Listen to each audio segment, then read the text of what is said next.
Aujourd'hui, pour m'accompagner tout au long de cette émission, je reçois Angélique Ferreira. Bonjour Angélique. Bonjour Daniel et merci pour cet échange. Et merci à toi infiniment. Alors Angélique, tu es accompagnante en transition de vie, ouvreuse de conscience. Déjà, c'est un intitulé qui fait rêver.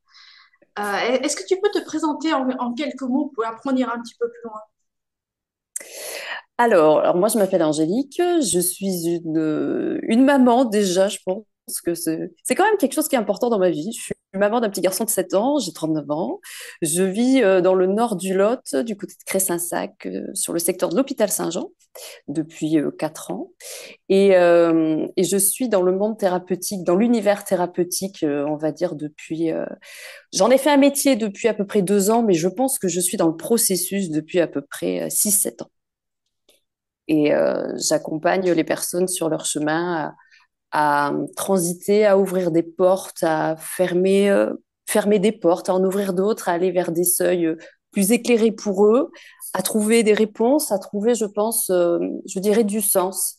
C'est peut-être plus ça que les gens viennent chercher, en fait, quand ils viennent à moi. Ils viennent trouver du sens. C'est comme quand ils arrivent à un moment donné dans leur vie où ils savent plus s'il faut aller à droite ou à gauche. Et du coup, à un moment donné, ils se disent, bon, ben, je vais aller voir quelqu'un. Alors, c'est vrai que c'est pas facile en tant que thérapeute de se donner une étiquette, hein, on en est tous là. Mais à un moment donné, il y a des gens, ils viennent me voir et ils me disent, écoutez, je sais pas, mais je sais que c'est vous. Je sais pas ce que vous faites, je sais pas pourquoi, mais je sais que c'est vous. Et c'est vrai que j'ai découvert le monde thérapeutique depuis que j'ai eu mon petit garçon. À la naissance de mon fils, c'est passé quelque chose. Et du coup, j'ai été explorer ce truc-là. Je me suis dit, il y a un truc qui est pas normal. J'ai l'impression de vivre un peu en décalé. Il y a vraiment quelque chose qui s'est transformé, qui s'est ouvert plutôt, qui s'est réveillé, révélé. À ce moment-là, beaucoup, beaucoup de questions. Et du coup, je me suis dit, allez, on va partir à la recherche de ce truc-là. On va aller voir un petit peu ce qui se passe. Pourquoi est-ce que je n'arrivais pas à être dans cette sphère de vie, on va dire, normale de la société, avec métro, boulot, dodo, la belle maison, la belle situation, tout est parfait, vraiment la grande publicité. Et je me suis dit, non, non, toi, t'es en décalé, il y a un truc qui cloche, entre guillemets. Du coup, je suis allée voir, je suis allée explorer ça et je me suis découverte des perceptions que j'avais enfant, mais que je n'avais pas forcément été explorées. Et je suis allée découvrir, je suis allée à la rencontre de cette autre, je dirais, part de moi. Je suis allée voir qui j'étais finalement. Et je dirais que j'ai été dans le coma pendant de nombreuses années, pendant peut-être 32 ans. Et c'est vrai qu'à la naissance de mon fils, il y a beaucoup de choses qui se sont révélées. Et du coup, j'ai décidé d'y aller vraiment, d'aller voir tout ça. Et il y a 2 ans, j'ai décidé d'en faire un métier. Parce que, ou du moins d'aller y mettre le nez dans ça et d'accompagner les autres parce que les gens venaient me voir naturellement. Et je me rendais compte que j'arrivais à avoir des réponses pour eux, que j'arrivais à ressentir des choses quand je m'approchais d'eux sur le plan énergétique, physique. Je voyais beaucoup d'images, des choses comme ça. J'arrivais toujours pas à mettre de mots sur tout ça, des peurs, énormément de peurs.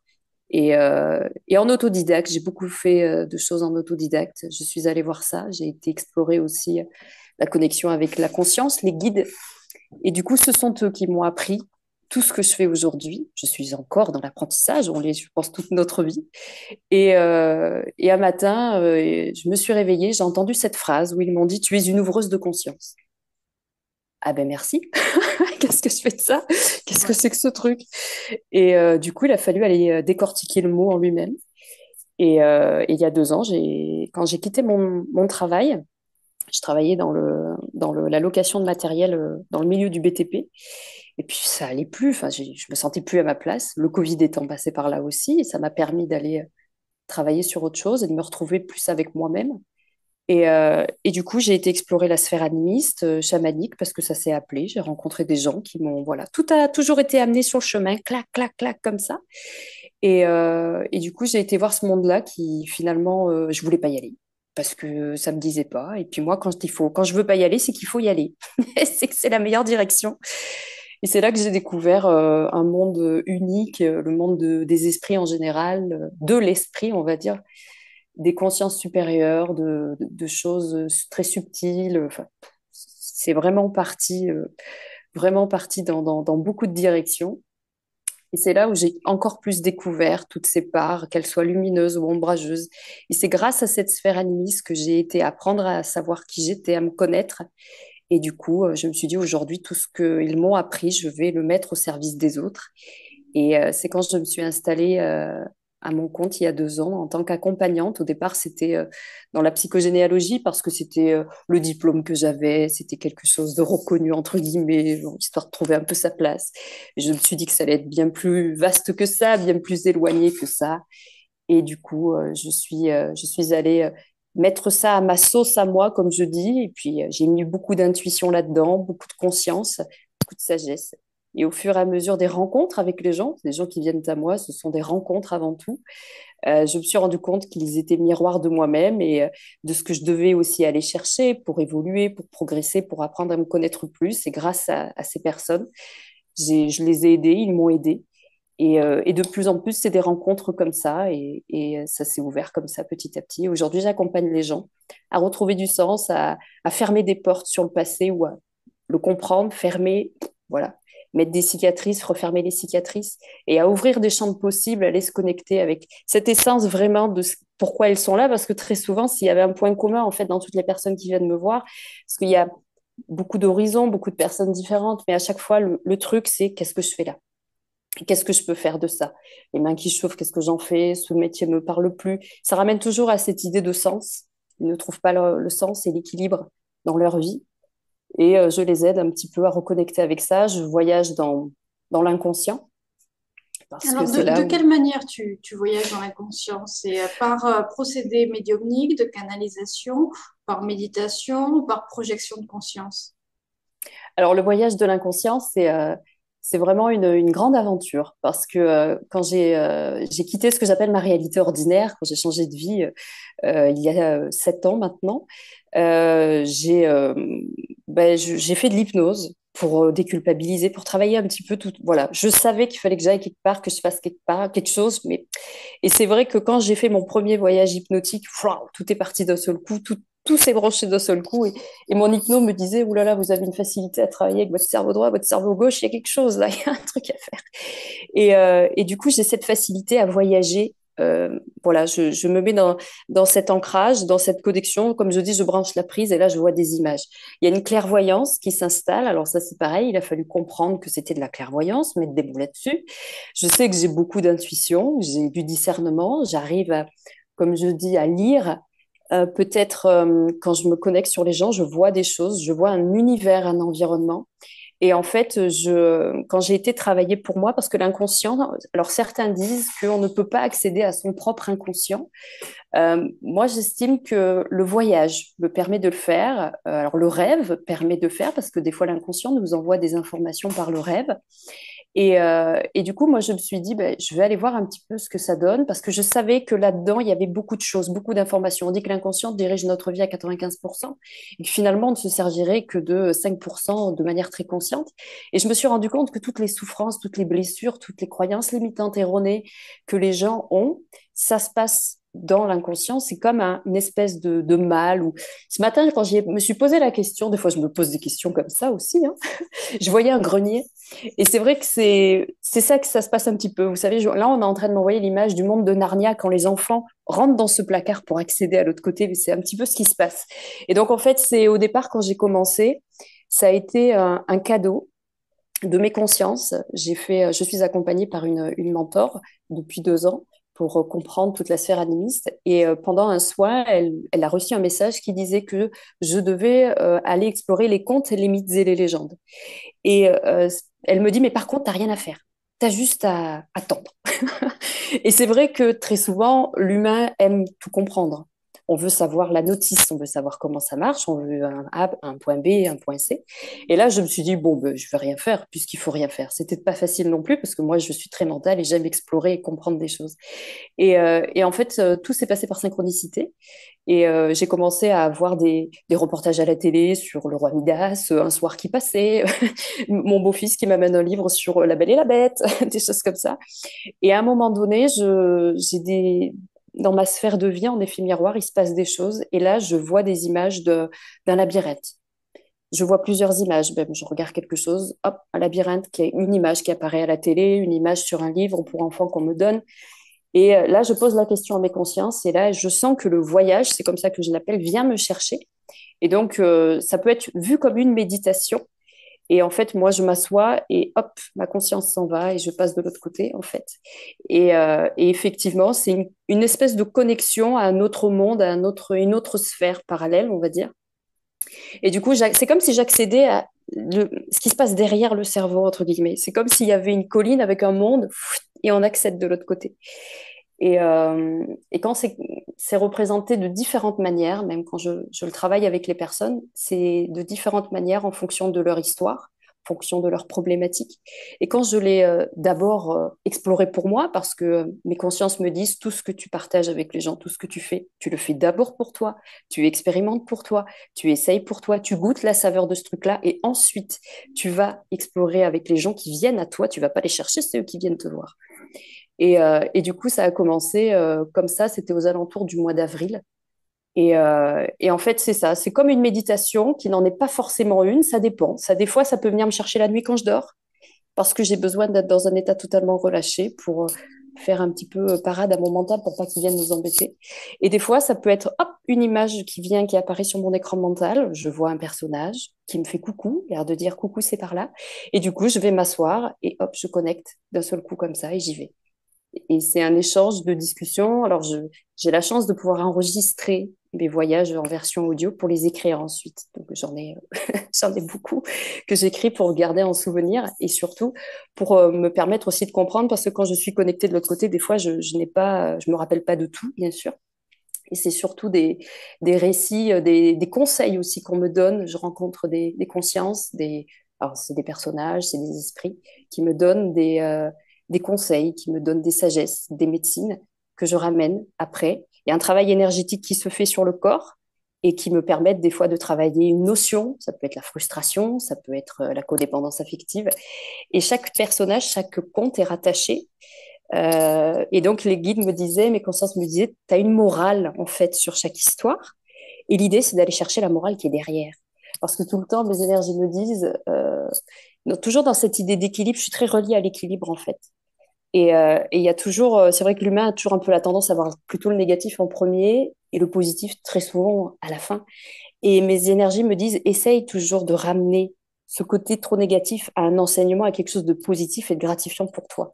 Et c'est ce que me permettent les contes, les mythes et les légendes à chaque fois. C'est d'aller dans la compréhension du blocage ou de la personne qui vient me voir ou même de moi-même. Et après, d'aller chercher ce que j'appelle la contre-morale derrière. Dans la démarche d'aller puiser un peu l'information au niveau des mythes et légendes, des contes aussi, ça demande aussi une culture personnelle par rapport à cette recherche-là.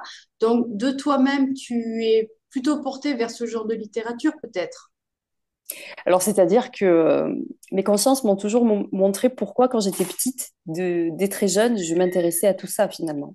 Quand j'étais enfant, ma mère me disait, même encore il n'y a pas longtemps, mais tu avais toujours un livre à la main. Je passais mon temps dans les livres, dans les bouquins. J'adorais l'histoire, la mythologie surtout. La mythologie grecque et égyptienne m'a toujours accompagnée depuis toute petite. Et tous les mythes et les légendes que je côtoie sont automatiquement passés par moi, où je les ai déjà lus une fois, où j'ai déjà entendu une fois. Et c'est comme un livre, en fait, quand j'accède à mes informations, c'est une grande étagère sur plusieurs kilomètres. Et j'ai une échelle et je monte. Je vais chercher les bouquins qui correspondent et je fonctionne comme ça. Et c'est vrai qu'à chaque fois, vu que je suis quelqu'un qui aime la recherche, j'aime toujours la tête dans les livres en permanence. Et c'est vrai qu'à chaque fois, ça me ramène une référence que j'avais quand j'étais enfant, mais pas que des livres. Ça ramène aussi à des films. Parce que quand j'étais enfant, j'adorais voilà, les films, la télévision. J'aimais beaucoup. Je regardais beaucoup la télévision, beaucoup de films. Et parfois, en séance avec les gens, les références viennent dans des films. Et des fois, c'est même des films que je n'ai pas vus. Mais je connais certains personnages du film. Et notamment, j'ai fait une séance avec une personne il n'y a pas très longtemps. Et quand je regardais cette personne, je me disais qu'elle me faisait penser à un personnage du film Ghost, un film que je n'ai jamais vu. Et quand je lui en ai parlé, c'était donc le personnage de la voyante dans le film. Et elle me disait, mais tu sais que la semaine dernière, j'ai ma collègue qui m'a dit la même chose. Ben, je lui dis, écoute, je sais pas, apparemment, il faut aller voir ce que c'est. Et les guides me disaient, tu vas sur Wikipédia et tu vas aller chercher le nom, le prénom de ce personnage. Et le nom et le prénom de ce personnage, les initiales correspondaient au nom et au prénom, aux initiales de ma consultante.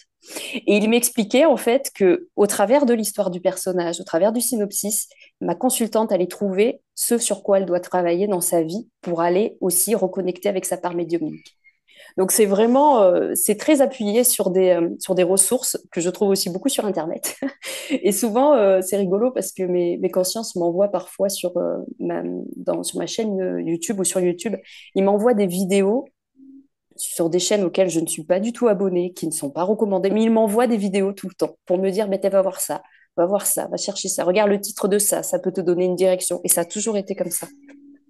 Donc Voilà, c'est très connecté de cette ces manière-là. fameuses synchronicités qui permettent aussi de C'est mettre ça. en place des réflexions. Mm. Et là aussi, tu mets des références, donc littéraires, cinématographiques, Mm. peut-être aussi des références qui te sont propres. Oui. Euh, As-tu déjà eu l'occasion de faire des régressions également pour pouvoir, toi, aller chercher dans tes mémoires personnelles par rapport à ça, et mémoire d'incarnation pour ceux qui croient à la réincarnation, bien sûr, mais mémoire cellulaire dans d'autres cas, est-ce que ça te permet d'ajouter un outil supplémentaire? Parce que tu parlais de transgénérationnel tout à l'heure. Il y a cette définition du transgénérationnel dans la perception d'épigénétique, la mémoire des gènes, la mémoire émotionnelle. Donc, est-ce que ça te sert également dans tes consultations? Et Alors moi, comment? ce que j'ai vu jusqu'à présent, alors moi, pour ma part, les deux choses que j'ai expérimentées, les deux voyages les plus forts que j'ai expérimentés pour moi, qui m'ont permis d'aller chercher des ressources de ce que j'appelle les autres plans de conscience. Alors certains appellent ça les vies antérieures. Moi, j'aime l'idée de plans de conscience. J'ai été en chercher deux, l'un pour l'enseignement, cette notion d'enseignement, l'un pour aller travailler, il y en a même trois. Il y en a un, j'ai été chercher l'enseignant. Un, j'ai été chercher le sentiment de frustration que je pouvais ressentir ici dans la matière quand j'essaye de monter un projet. Et l'un où j'ai été chercher la capacité de clairvoyance. Et c'est quelque chose qui est venu me chercher à chaque fois sans que je le demande. J'ai toujours posé l'intention de, attendez les amis, là il y a un truc que je comprends pas, ça j'aimerais qu'on aille, j'aimerais comprendre ce qui se passe, là pourquoi j'arrive pas à faire ça, ça. Je sais pas, alors du coup je vais, la fois où ça m'est arrivé le plus fort, c'est que j'étais chez moi et d'un seul coup j'ai vu une image et en fait le voyage est venu me chercher, c'est comme si j'avais été aspirée dans un vortex et que j'étais rentrée complètement dans le personnage. Et ce personnage, c'était une jeune devineresse qui allait être emmenée dans un temple en Grèce pour devenir devineresse, au même titre que la Pythie de Delphes. Et pendant plusieurs jours, je voyais des tabourets partout. Et je réfléchissais un petit peu, je me dis, mais quand même. Et puis, j'arrêtais pas d'entendre, connais-toi toi-même. Je me dis, mais qu'est-ce que c'est que ce truc? En fait, on m'avait déjà posé des indices sur mon chemin, l'air de dire, attention, il y a quelque chose qui va arriver. Et quand j'ai vécu cette expérience, j'ai vraiment intégré le personnage, j'ai vraiment été comprendre l'histoire du personnage. Je suis ce personnage, puisque c'est moi, c'est une autre part de moi qui fait partie de moi. Et ça m'a permis justement d'aller chercher cette ressource pour la ramener dans ma réalité, pour me permettre d'élargir ma vision, mon regard et d'amener plus de clarté dans mes visions et dans ce que je voyais. Et ça a intensifié ma clairvoyance en fait.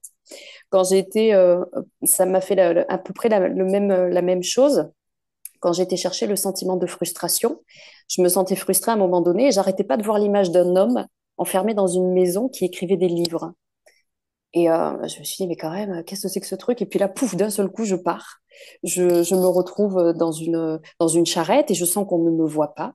Alors, comme un fantôme, je rentre dans un grand château. Je vois un homme qui range des beaux livres en enluminure euh, sur une étagère. Je sais, rien qu'en regardant ce monsieur, que ces livres, c'est pas lui qui les a écrits. Donc je me dis, il y a quelque chose. Mes consciences sont avec moi, elles m'accompagnent, elles m'indiquent le chemin dans le château. J'atterris dans une grande pièce et là, je vois un homme qui écrit des livres. Et là, je fais le lien. Je me dis que c'est le monsieur qui écrit les livres dans la cave et c'est le monsieur qui est là-haut dans les beaux appartements qui récolte, qui récolte le bénéfice. Et ce personnage, en fait, il sait que je suis là. Et c'est à partir de ce jour-là où j'ai compris que finalement, ces autres plans, mes consciences m'ont toujours appris que c'était comme à l'école quand on nous apprend la chronologie du temps de manière horizontale. Mes consciences me dit, mais là, à la verticale, et c'est exactement ce qui se passe. En fait, toi, tu es là en 2023, et celui qui est au XIIe siècle, il agit en même temps que toi. Celui qui est dans le futur, en 2050, il agit aussi en même temps que toi. Et donc, mes consciences me disaient, tu as la capacité d'aller voyager sur ces autres plans pour aller connecter avec ces avatars-là et avoir une influence au même titre qu'eux peuvent être un guide pour toi. Toi, tu peux être un guide pour eux, et finalement, tu es un guide pour toi-même. Et du coup, en allant rencontrer ce personnage, je l'ai fait sortir de sa prison, j'ai discuté avec lui, j'ai échangé avec lui. Je me suis disposée un peu comme un thérapeute, un peu comme les gens viennent me voir en séance et qu'on essaye de dépatouiller une situation. Mais là, j'ai fait pareil avec lui. Et il a pu sortir de cette maison, il a pu, après, j'ai pu voir le potentialité de futur de ce personnage et il a pu aller créer ce qu'il avait envie de créer. Et moi, en fait, dans ma réalité, ça a débloqué quelque chose sur le sentiment de frustration. J'ai plus senti cette lourdeur de la frustration juste après. C'était quand même assez. J'ai trouvé que c'était assez intéressant. Et parfois, ça vient aussi dans un rêve. Et ça, c'est quelque chose que j'explore petit à petit, que j'essaye pas de comprendre, mais j'essaye quand même de me rassurer sur le truc. Parce que des fois, on se dirait qu'on arrive à avoir des enseignements qui déconstruiraient complètement tout un tas de concepts qu'on entend partout. Et je sais que ça arrive très souvent dans les rêves, en fait. On vient me chercher, on me dit, tu contrôles pas, tu laisses faire. Il y a une image qui apparaît, je vois une grotte avec un monsieur, je me dis que c'est à l'époque des Esséniens. Il est en train d'enseigner dans une grotte à des garçons, pas de filles. Moi, j'arrive, je suis une femme. Il arrête de discuter, il met tout le monde dehors, il me demande ce que je fais là. Et puis là, tout de suite, je lui dis que je suis sa version du futur. Et donc, il me dit, mais tu es là pourquoi? Je lui dis, ben, je sais pas. Et on se met à discuter tous les deux. Et il y a un guide qui arrive et qui lui explique que nous allons collaborer ensemble et que j'ai besoin de savoir comment il enseigne aux autres pour que je puisse moi aussi enseigner. Et il me donne le pouvoir des mots. Et aujourd'hui, j'arrive à avoir cette capacité à trouver les mots justes quand les gens viennent me voir pour que ça a un impact au niveau de leur inconscient et j'arrive à accéder à cette part derrière eux qui, quand ils arrivent en rendez-vous, des fois ils ont les bras croisés, ils veulent pas changer de point de vue, puis quand ils s'en vont, il y a un truc qui s'est posé et du coup, ça a switché et ça fait du bien. Et donc, c'est de cette manière-là que j'arrive à récupérer ces fameuses ressources, je dirais, et encore, ça demande à être exploré plus souvent. Avec les personnes que j'accompagne, hein, sur quel moment avec les personnes que j'accompagne, c'est arrivé sur une jeune femme qui est venue me voir et qui avait beaucoup de cauchemars. Elle était pompier volontaire, elle est pompier volontaire et elle voyait vraiment des choses très très dures dans son métier. Beaucoup de décapitations, beaucoup de gens démembrés, mais vraiment des choses, elle me dit, mais c'est pas possible. Elle me dit, j'en dors pas les nuits, c'était horrible. Et puis c'était vraiment une personne très connectée qui était vraiment perdue. Et puis là, d'un seul coup, on se retrouve dans la maison d'Hansel et Gretel. Donc là, je me dis, mais quand même, qu'est-ce que c'est que cette histoire? On Et cherche le là, rapport, on cherche le on rapport de cherche l'extérieur. le rapport. Voilà. Voilà, essaye de comprendre. Puis là, j'entends la sorcière qui ricane. Et là, je me dis, mais qu'est-ce que c'est que ce truc? Et puis là, je vois ma consultante dans la maison, comme une enfant perdue qui me dit, vite, vite, cache-toi, elle arrive. Et là, ma consultante se met sous la table. Et là, je me dis, mais il va se passer quoi? Alors, très souvent, il n'y a pas de préparation, c'est que de la découverte. Mes consciences me disent, Angélique, il n'y a pas de parachute, tu prépares rien, tu vas, tu fais confiance à nous, tu nous fais confiance, on y va ensemble, c'est un travail d'équipe, il n'y a pas de mental là-dedans, tout est à notre service. Et là, je me retrouve face à une sorcière, mais vraiment épouvantable. Pas les sorcières qu'il y a dans les contes de fées, vraiment quelqu'un de pas sympa du tout. Et là, je commence un petit peu à mettre cette espèce de tenue, parce que quand je passe de l'autre côté, j'ai comme une fonction qui est reconnue par les consciences, puisque on m'a donné un nom il y a 2 ans quand je me suis ouvert à la sphère animiste, ma mentor m'a dit, ben voilà, ton nom, c'est ça. Ils te reconnaissent comme ça, ils reconnaissent ton travail, ils reconnaissent qui tu es, ils reconnaissent ton essence. Donc, quand tu fais une expérience, tu te présentes avec ce nom et c'est OK. Donc là, j'arrive avec mon attirail et j'explique à cette sorcière qui je suis.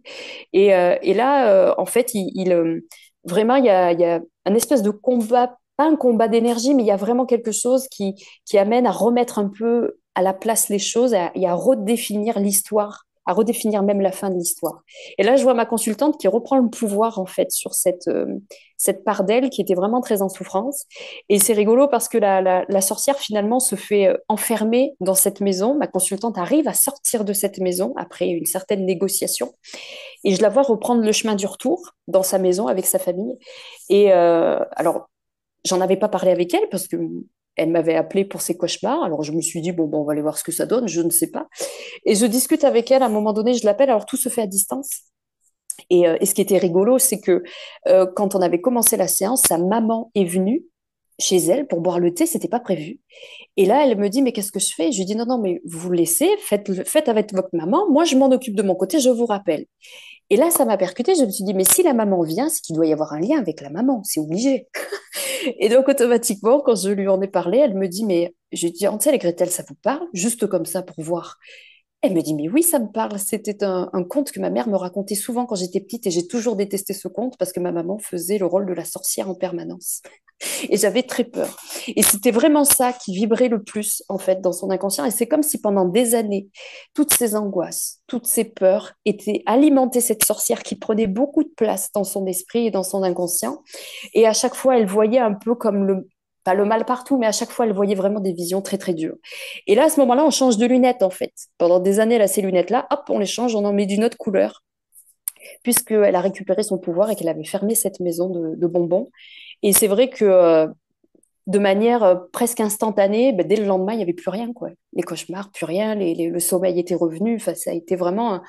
Je l'ai revu après 3 semaines après, c'était plus du tout la même personne, quoi. C'était vraiment, ça a été vraiment incroyable de le voir. Et c'était une des premières fois où je connectais grâce au conte avec, pour une autre personne, de le faire de cette manière-là et d'avoir cette capacité de le faire. Donc c'est vrai que ça a vraiment montré à quel point l'impact du collectif peut avoir aussi du pouvoir sur l'individu, quoi.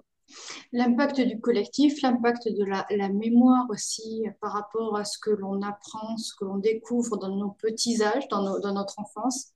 Mm. Et ça permet aussi d'ouvrir une autre porte par rapport à ça. Angélique, on arrive bientôt au terme de cette émission. Déjà, ça passe vite. Euh, Au niveau des consultations, j'ai cru comprendre que que tu avais tes accompagnements en distanciel, c'est bien ça? Oui, Comment ça c'est ça. marche? Alors, je fais tout en individuel. En fait, les gens viennent me voir, donc les gens prennent contact avec moi sur Internet. J'ai une page Facebook professionnelle, Angélique Ferreira, page pro perso, et j'ai aussi un groupe privé Facebook qui est un groupe où on parle de l'inconscient, où on aborde différents thèmes. On fait un thème par semaine. Mes consciences me donnent un thème à aborder. Cette semaine, tu vas travailler sur les galactiques. La semaine prochaine, tu vas travailler sur, je sais pas, on a fait le couple. On a fait aussi des sujets très pragmatiques, hein, parce qu'à la base, toutes les problématiques des gens se trouvent dans la matière. Et donc, on va aborder différents thèmes sur le développement personnel, le développement spirituel. Et les gens me contactent donc par mail. Ils me donnent, voilà, il y a un rendez-vous qui est donné d'une quinzaine de minutes par téléphone pour les grandes lignes, les problématiques. On prend rendez-vous. Et les séances durent entre 1 heure et demie. Et pendant les séances, les gens me racontent ce qui se passe dans leur vie. Et puis moi, je branche. Et puis, paf, si je vois des choses, je dis, c'est surtout de l'échange, questions-réponses. Et parfois, l'expérimentation se présente. Et à ce moment-là, je rentre dans l'expérience et c'est comme si voilà, je me connecte à la personne, je comprends son histoire et j'interprète, je décode un petit peu tout ce qu'elle n'arrive pas à percevoir, ressentir, mettre des mots. Et voilà, je vois des choses, je vois des images, je vois un environnement, je vais voir une maison, je vais voir ci, je vais voir là. Et moi, je lui dis ce que je vois, ce que je perçois. Si je peux apporter un soin, si je peux apporter quelque chose, je le fais en direct. Et ensuite, les gens viennent me voir.